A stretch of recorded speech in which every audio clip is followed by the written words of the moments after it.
Okay, everybody, looks like we're going to go ahead and get things rolling.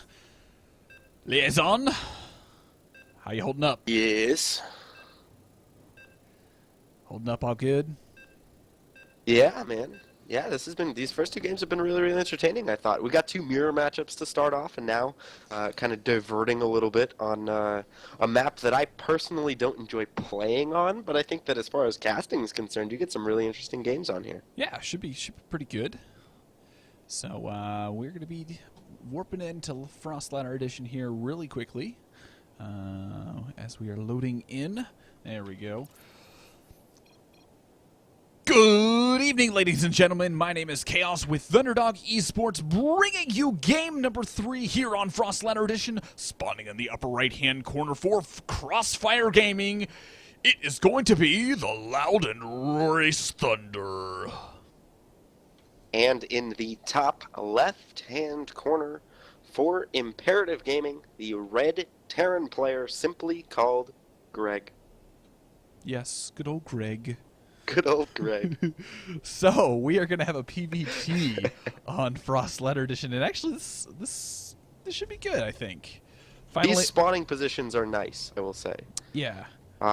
Because we'll get, I think, a pretty action-packed game. I think if you spawn Cross on Frost, almost regardless of the matchup, you can get some pretty drawn-out, just like by the time I get to your base, you already have too much stuff.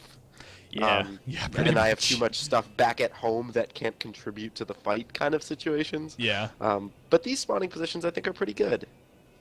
Okay, so what is your favorite opening in this matchup, Mr. Terran player? Well, I will say that this is one of the few maps left in the map pool where a Reaper opener is still pretty strong as far as the information that you can find out. And we're seeing a 12 racks, 13 gas from Greg, which is a little bit interesting. Normally he'll go 12-12 to go for the Reaper, but I don't know what he could possibly be going for outside of a Reaper opener with such an early gas. Maybe just an early factory and making Marines out of the barracks, but you've got these glyphs on the left side of ThuNdeR's base that make it pretty nice to get information with your Reaper. Yeah, I think, quite honestly, judging by the timing of the refinery, you know, if we don't immediately see the Reaper, we're definitely going to be seeing, we're definitely going to be seeing that early factory. I think I've seen this done a couple times. You know, what was it?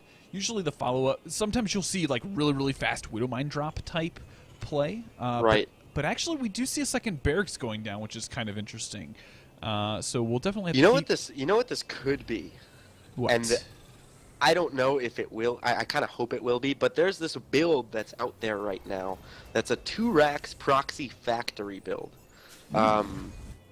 That's super interesting. And with the reactor going down on the barracks, I hope this scouting SCV builds a factory somewhere on the map. Because just a conventional 2 racks off one base is not going to do it. Yeah, I mean, it doesn't. There's no real advantage to it at all. I mean, basically, you can build a fair amount of units up front and maybe do like a small little, 6 to 8 Marine push to try and get a little bit of damage done. But there's the factory. Cha0S, the factory. There he goes. Got to go ahead and throw that factory down. So he's definitely going to be really aggressive with this.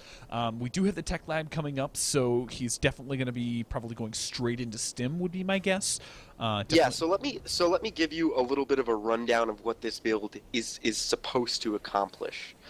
You basically want to pull your Protoss opponent all which way around the map and use that Mothership Core energy. So the Mothership Core energy that we're going to see is super important. It's pretty much a traditional 2 racks that we used to see in Wings of Liberty, except that the Widow Mines coming out of the factory should be dropped out of the starport at some point into the base, and you're basically trying to get the photon overcharges to be used on the next eye, so the Mothership Core is naked on one of the bases as far as the photon overcharge, and then you can go in with your bio.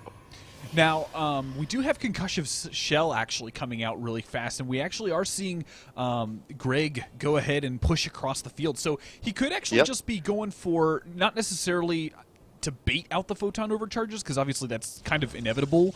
But I think he's just trying to get it, poke in, see if he can get up the ramp, and see how much actual probe damage. Because, I mean, at this point, you know, your Protoss player is going to have the warp gate almost done, if not done.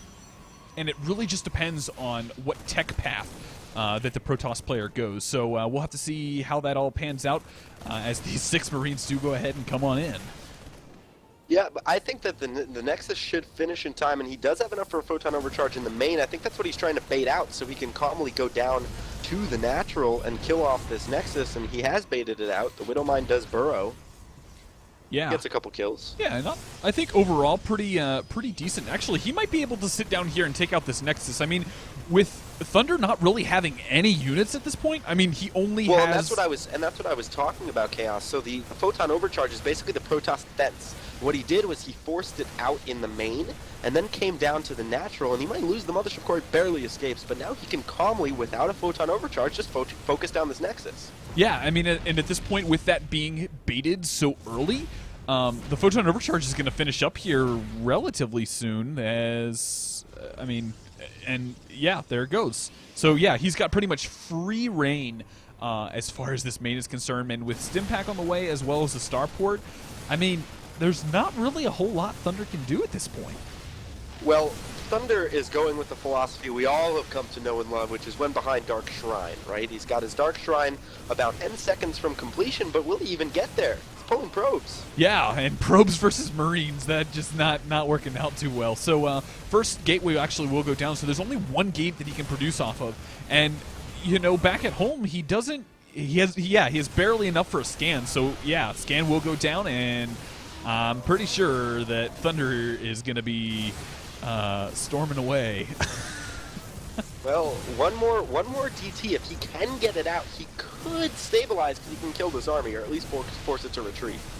Yeah, I don't know though. I mean, with this many pylons down, I mean, he's going to kill the last pylon, and I mean, yeah, there's a period of time where there isn't going to be a whole lot of, you know, what am I looking for?